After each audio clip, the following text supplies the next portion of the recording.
Hello, welcome to my channel. Today, the scene's changed a little bit. I am now in the bedroom. My husband's home, so the living room's out. Kitchen is busy with the dishwasher running and making lots of noise. And so I'm here in the bedroom, sitting on the floor, actually. And yeah, it's quite comfortable because I have a rug under me, so it's okay. But it's kind of weird because I'm sitting on the floor. I have the mobile on the night table, and so that it's like a little bit even so that you can see me. And then you can see the bed and the cabinet and everything else. And so it's, typical bedroom. What can I say? But at any rate, I'm going to start by pulling a couple of cards and then, or one card. I'm using the Gilded Tarot again. And somebody made a comment about the backs of these cards, so I thought I'd hold them up and show you the back. That's what the backs of them look like. Very pretty. Yeah, these cards are awesome. I love them, and I'm really, really happy that I have them. So I'm going to go ahead and give these guys a good shuffle here and see what comes up.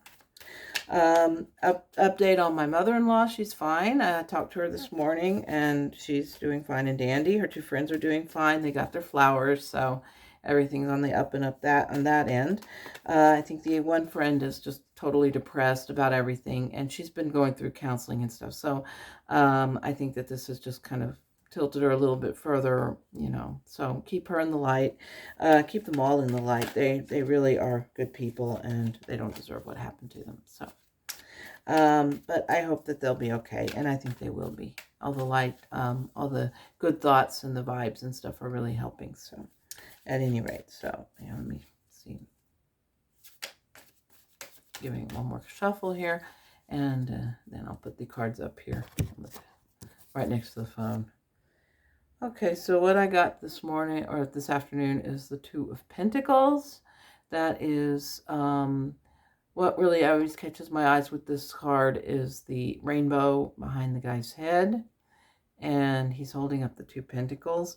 I always get infer from the twos that there's a choice to be made, whether it's a prosperous choice or a good choice or what have you. So there's always like that sense that the two is something to do with choice and something to do with making a decision about something. And I don't know if that's right or not, but that's where I'm getting. That's what I get every time I pull a card that has a two. So, but that's what I've got. And I'll read I'll check the book and, after I'd get through the meditation, and then we can do that. So I'm running a little bit behind the time because I've been so, busy here, taking care of stuff, doing stuff, getting things all on the up and up. I probably look a mess, but that's okay. There's nothing that a brush won't fix. And there's some right here, so I can, there. So here we go. We're on day number 3. It's June 4th, 2025, and I'm calling this Birdsong. I think on the video it's something else, but I just felt drawn to Birdsong because it just seemed like really, really a good thing to work with. So here we go. I said, "Good morning to my guides. Is there a message for me before I begin? Looking outside, I see the rain falling gently against the window." And Sunshine says, "I'm still here, so where do you want to start? I'm all ears." I said, "Okay, here goes. This one is a bit longer than yesterday's." And Sunshine says, "I'll try not to fall asleep." I was like, "Oh, very funny." And she says, "I only aim to please." I said, "Okay, here goes. I open my eyes to the harmony and continue to see the good in my hope for the future." Sunshine says, "Or the positivity of the future." I said, "Yes, I guess that is applicable here as well. I get so much inspiration from the sky. The colors, the hues of the blues fade to pink and a soft orange, and finally to the setting sun." And Sunshine says, "You have always gained so much insight with the sun. The reflection on the colors and the meaning, memory, and focus on that is quite remarkable." I said, "How so?" I'm only just describing what I see in my mind's eye. And Sunshine says, true. But the intensity of it is special. All of these images invoke a sense of inner peace. It is as though you are using these images to calm your senses. I said, well, generally, works of nature do that. I used to know people who found connections and calm through thunderstorms. And Sunshine says, well, you do that with the rain as it falls. You made mention of that as we were getting started. I said, the breeze ruffles my hair, ruffles my hair, and I feel a calmness as it enfolds my senses. And Sunshine says, again, the solace of nature. And I said, yes. As I sink into the stillness, the soft twittering of birds fills my ears. It's funny, but I only seem to remember this day when we had an earthquake, small earthquake. I was sitting at the table, and I would hear nothing. I mean, there was absolutely nothing, just the eerie silence. It literally consumed me. When I hear that sound, the sound of birdsong, I feel a calming sensation. It no longer feels eerie or so still that it seems as though it is building up to something. And Sunshine says, yes, when there is an absence of sound, then it does mean something is coming. The birds and nature in general know that this is coming, that there is a sense of change emerging. And I said, yes, I realize that in days gone by, the sounds are new to me. And Sunshine says, perhaps not new, but rather not taken notice of. Did you ever notice that oftentimes perhaps, that you sense that seem to notice things, that you cease to notice things until they are gone, until they have disappeared from your consciousness? And I said, yes, that makes sense. I had grown accustomed to the silence, that the echoing birdsong feels new and exciting. The distance opens to me, and I can see the same trees as I had seen the tops of. They were flowing over so slightly to the breeze, the calming rustle of leaves mixing with the sounds of the birds. And Sunshine says, this meditation is about keen observation. I wanted to initially say that it is for the birds, but Ramon nudged me and said, there is more to it than just that. He's right. There is more to it. The keen observations of every sight and sound demonstrate your attention to detail and the necessity of observation. Sometimes people fail to see the messages that resonate in nature, meaning many of the most profound spiritual messages come from nature, from the notion that there is more present in it than the things that we are currently bearing witness to. Every person has the power within to grasp the notion that as spiritual beings, these things are an important aspect of your growth. I said, looking closer, I see the birds resting gently on the nearby tree branches, their wings slowly curling beneath their bodies, and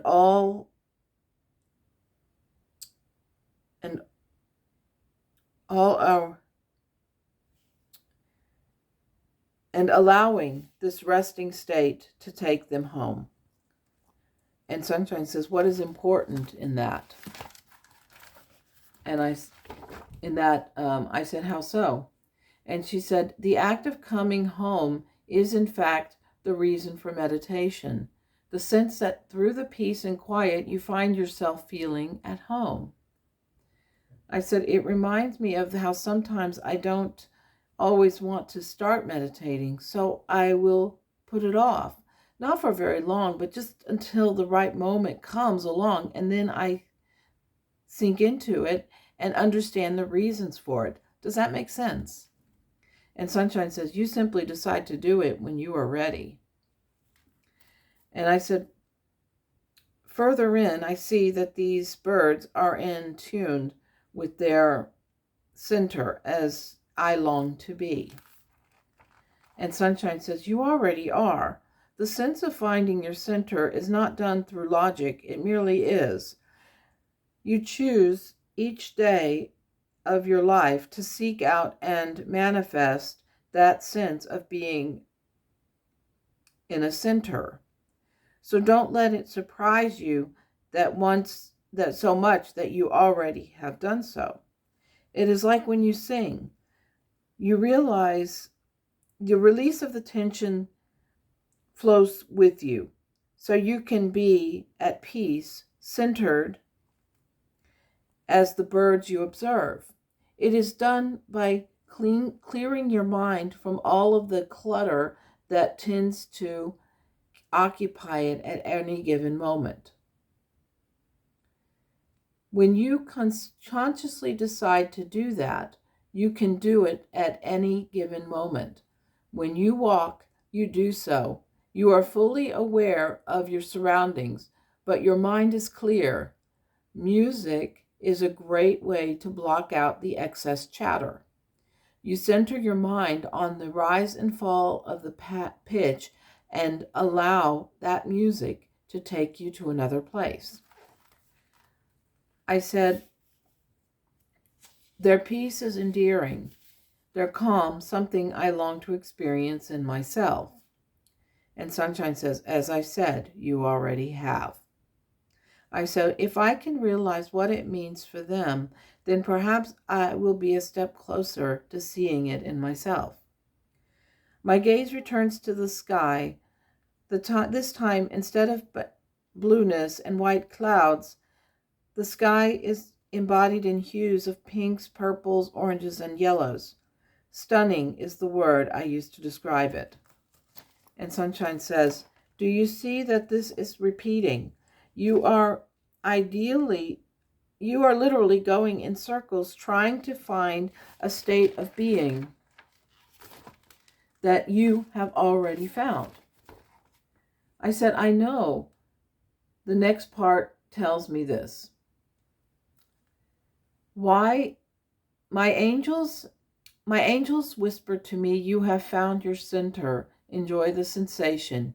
Even on the cloudyish days, you can see the peace even when disharmony may be coming into play. And Sunshine says, Nigel touched on this yesterday. Much of this is a reoccurring theme. I said, I noticed that. Shall I continue? And she says, shoot.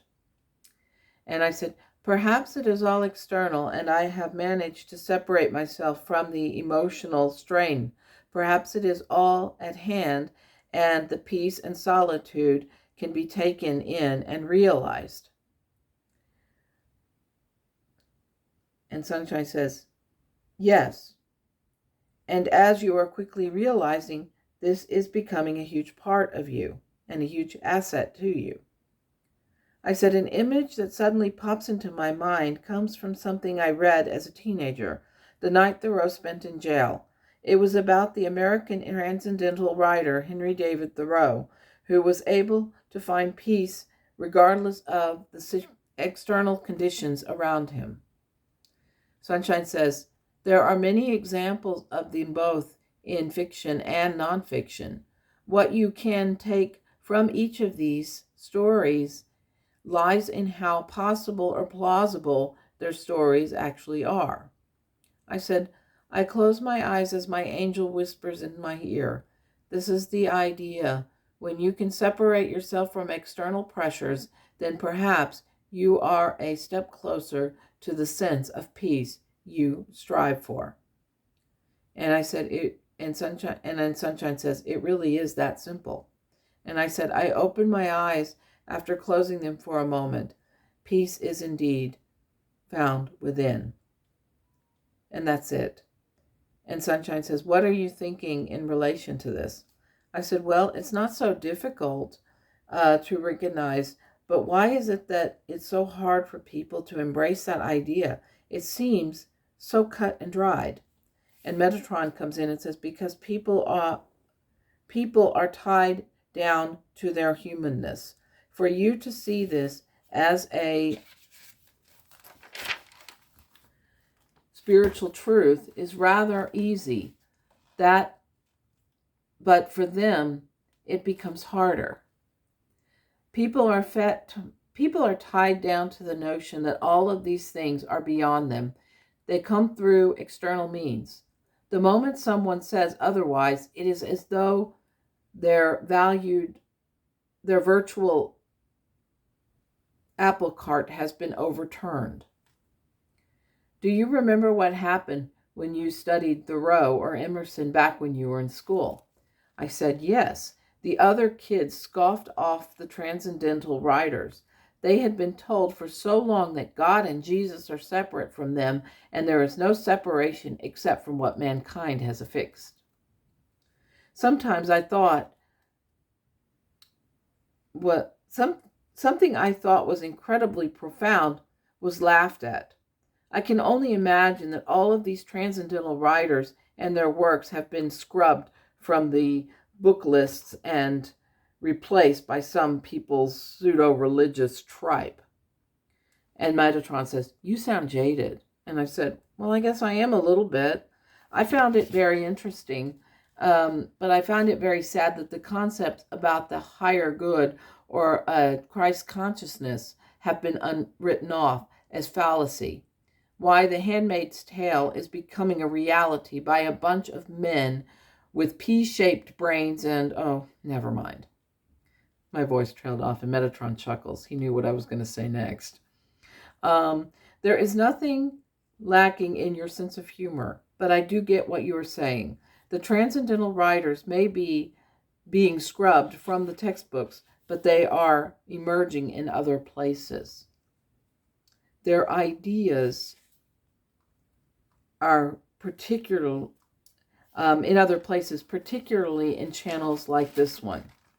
You see, the more people try to block writers from seeing something, the truth eventually does emerge, and that means that you will have others wanting and thriving on news that is good.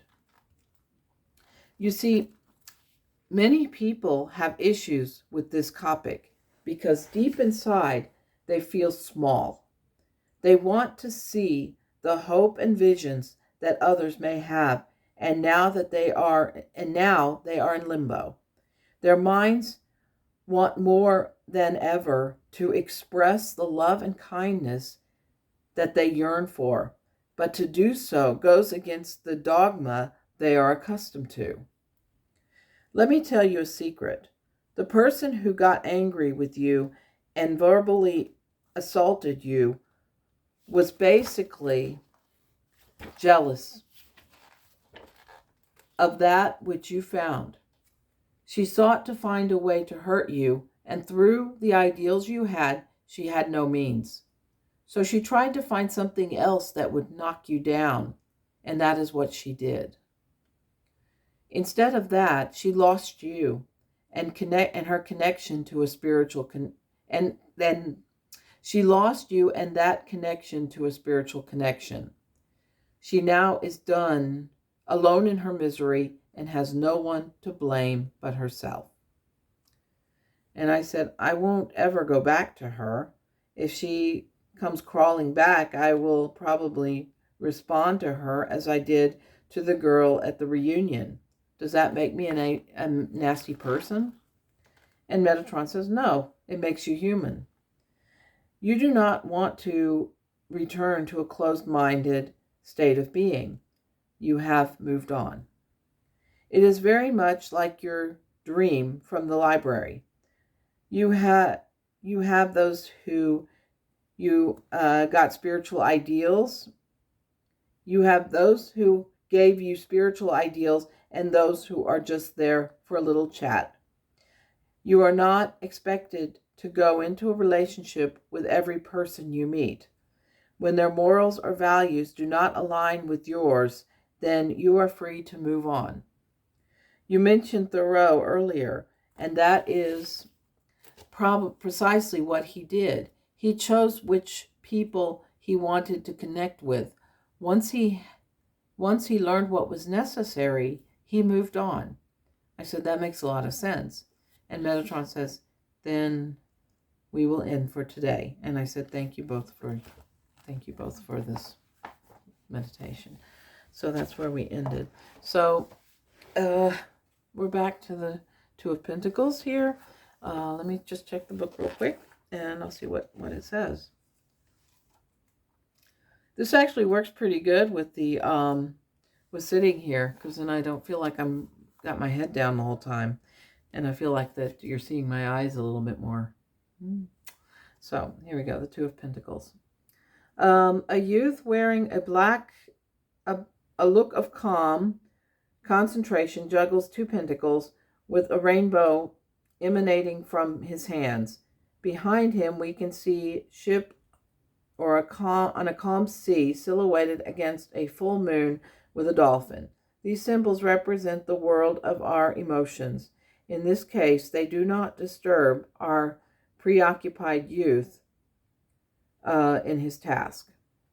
The Two of Pentacles represents the effort made to successfully maintain a balance in life. This can be trying to keep more than one project going simultaneously, a balance of home and work, or even juggling finances. Care is needed to maintain balance to ensure everything progresses smoothly and flows harmoniously. The signs are good, and this can be attained. So, yeah. So, I think it's, again, another choice. How do we proceed? Do we do it in optimism, or do we do it in pessimism? Do we want to meditate, or do we not want to meditate? I mean, it's just very simple stuff. And I think that's what that represents. The next card that I got is the Hierophant, which is Major Arcana. And it is, because I am have the memory of a sieve, I'm going to look it up and see if I can make some kind of reference here. Okay.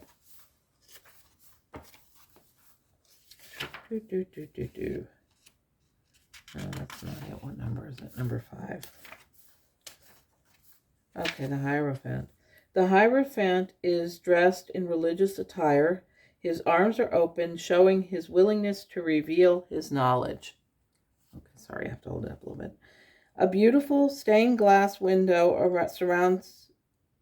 stands between the moon, symbol of the heavenly meditation, and the Hierophants, which represent the filter through which he retrieves his information. One hand is raised in heaven, and the other is shown on earth. Okay, he is the connection between the spiritual, I think the spiritual state of mind and where we are here in the physical realm. And I think that this has something to do with the connection of the bond between the spiritual and the material world. And I think this is a very, very important card to come up, especially during meditation, because you're talking about going within, and you're talking about connecting with that higher sense or higher realm or so. So I think that's what that represents. So anyway, I'm going to pull one more card. I'm only going to pull 3 today because I have to go pretty soon. And I have the Fool here. This is a beautiful Fool card, actually. He makes me think of Danny Kaye in The Court Jester. I just love that movie. And it's just really, really funny. It looks like he's juggling all of the astrological symbols. And yeah, there's Scorpio right there. And it looks like an M. And he looks like he's dancing around and juggling the signs of the astrological calendar. And I always say fools rush in where angels fear to tread. Don't know what Metatron would take of that, but I always think the Fool is kind of the lackadaisical, but also the someone who is willing to take a step, take a leap of faith, if you will, and try to come into this place where, you know, where he believes that all is well, and that if he jumps, that somebody will catch him. That if he moves, somebody will be there to catch him, or to make sure that he comes through with flying colors. And so that's what I think the Fool represents here. And I think that I think in connection with these other two cards, this is about the link and the connection and the bond between the spiritual and the physical. And since this meditation was very much about going within, finding peace, and being able to acknowledge and embrace that peace, I think that that's what these cards represent. And I think that's kind of significant. So, oh, and just for funsies, at the base of the deck is the Moon card. That's beautiful too. Beautiful card. I always think of howling at the moon. I always think of like just making problems and stuff. But that's the bottom, at the base of the deck. So, but anyway, so I don't think that's all that important. But I could be wrong, but who knows? So, at any rate, I'm in a really good mood. And I'm about to go off to play flute with my with the ensemble, and I have got to get going. So I hope you have a wonderful day. Take care. Take time to do something you love. Spend an hour doing something you love. That's my mantra on this channel. Spend an hour doing what you love. Spend it just enjoying what life has to give. If it's sewing, if it's crafts, if it's music, if it's dance, if it's sports, anything you love to do, spend an hour doing it, and you'll feel revived. And I think that's a way to come through all of the trying and challenging stuff. And that's why I'm doing this channel, and that's why I do the meditations every day, or I try to. So, with that said, thanks so much for watching. Please like, share, subscribe. I am always happy. I always embrace every single new subscriber that comes along. And so if you're new, thank you. And take care. And as always, namaste.